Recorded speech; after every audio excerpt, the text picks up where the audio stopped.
Hi, my name is Glenn Story. I'm the founder and CEO of Patriot Mobile. I'd love for you to learn more about Patriot Mobile, www.patriotmobile.com/Gene V. More importantly, I'd like you to be a subscriber to his show. I mean, his Truthcast is amazing. And if you get to listen to some of them, you'll never go back. I really encourage you to come watch it. Hi, my name is Mark McCleskey. I'm a national political consultant here at McShane LLC. We help candidates raise money and then invest it in a way that dramatically increases their chances of victory. That's why we work closely with our clients to develop tailored fundraising plans that cater to their specific needs and help them raise the necessary funds to win. Our team also assists with creating effective messaging and campaign strategies that appeal to the voters and improve a candidate's chance of winning. If you're looking for a political consulting firm that can help you raise funds, develop effective messaging, and win elections, then we're the right team for you. Let's talk about how we can help you achieve your goals.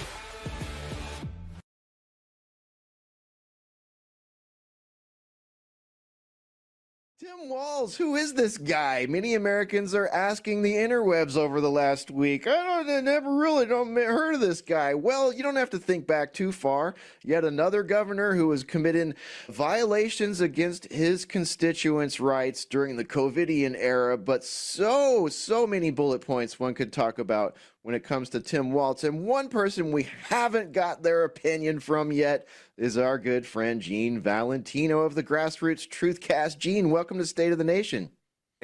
Gentlemen, always good to be with you. Every time you invite me back, I feel like I'm drinking water out of a fire hose. What part of this elephant do we eat first? Well, better water out of a fire hose than never mind. So, Gene, what do you think? Timothy. What do you think about this Tim Walz character? Is this a winner? Are we being punked? What is going on here? Things are changing so rapidly. I really think that I could list off a litany of defects in this person that on face would have been a basis for Kamala Harris not to consider the man. So if she's going to consider the man for her vice president, why? You've got a guy who lets his own state in Minneapolis go up in flames. You've got this talk like, well, Black Lives Matter rioters were free to burn businesses. Walz enforced the strictest lockdown that ever led to the jailing of business owners who attempted to open rather than burn. It's obscene. His position on abortion right up to the ninth month. Illegal aliens, welcome at taxpayers' expense, not only for a free ride, but to vote. Gutting our heritage is in plain sight. I could list 6 or 7 more things that disqualify this man, which tells me one thing. Someone's up to something here.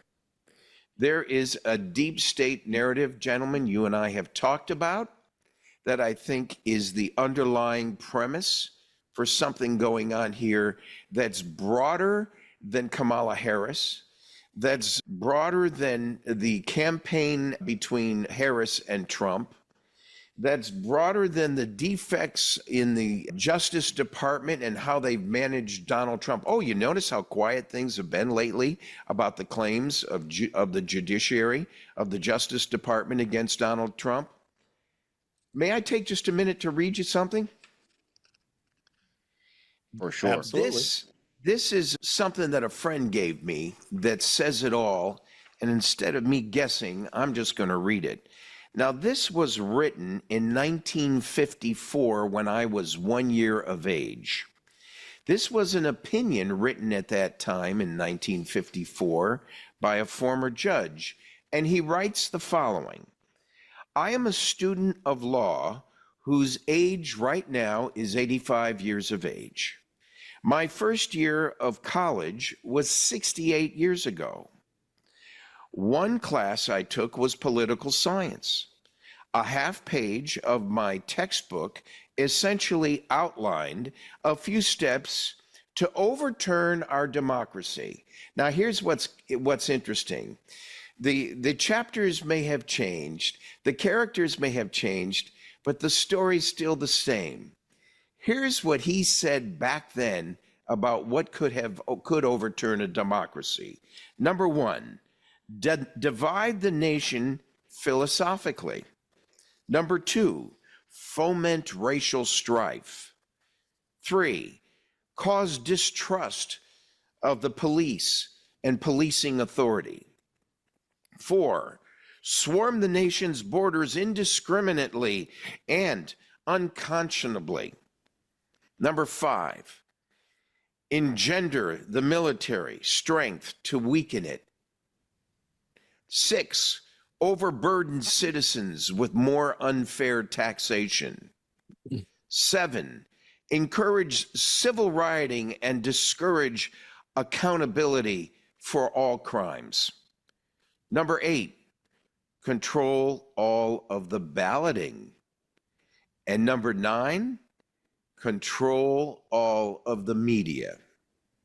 Now, that was printed in 1954 as a possible diabolic nightmare that has become an emerging reality since then, wouldn't you say?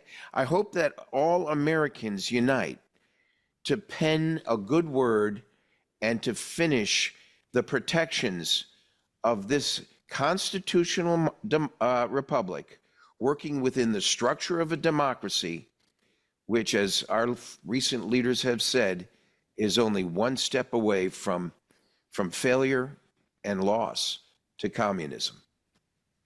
Well, Gene, this is absolutely a communist revolution that we are living through. This is the bloodless coup that Nikita Khrushchev warned of. He said in 1961, I believe, that your grandchildren will be communists, will embrace communism. And that's what we're seeing. And it's the result of 50 years of communists taking over the teachers' unions and our public school classrooms. This is what you get when you focus on division, when you focus on race, when you focus on the trans agenda.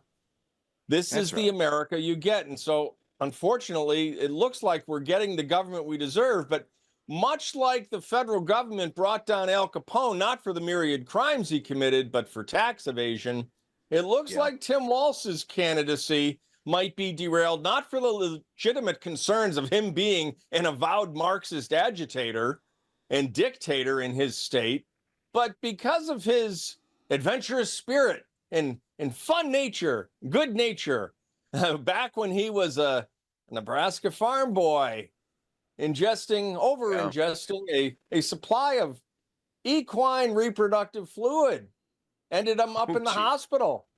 I'm thinking over-ingestion. I think the proper dosage is precisely 0 milliliters. Exactly. You know, Timothy, you brought it back perfectly. I was talking about a deep state play, and I've often referred to the real enemy, George Soros. I look at this Tim Walz as nothing more than a ploy, one of the pawns in the scheme to try to take down our nation.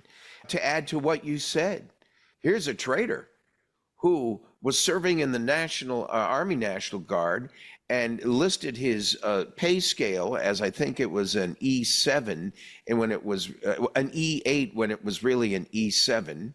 He's deployed to go to Iraq and finds a way to bolt and cut out and leave his fellow soldiers behind.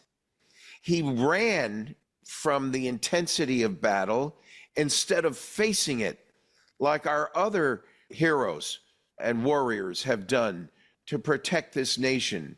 Land of the free, home of the brave, but the brave have worked for us and died for us. Tim Walz ran from us, and he's a vice presidential pick. Is testimony unto itself of what the presidential candidate is and the character of her decision making. I can't wait for the debate between Trump and Harris. He's on, Donald Trump's on TV worldwide right now as we speak, announcing the state of the nation and the world. And he's talking about certain things that he is presented with in trying to protect this nation and make us aware of the failings that are currently underway. Under who? Oh, wait a minute. It's Joe Biden. He hasn't left office yet. Where is he, guys?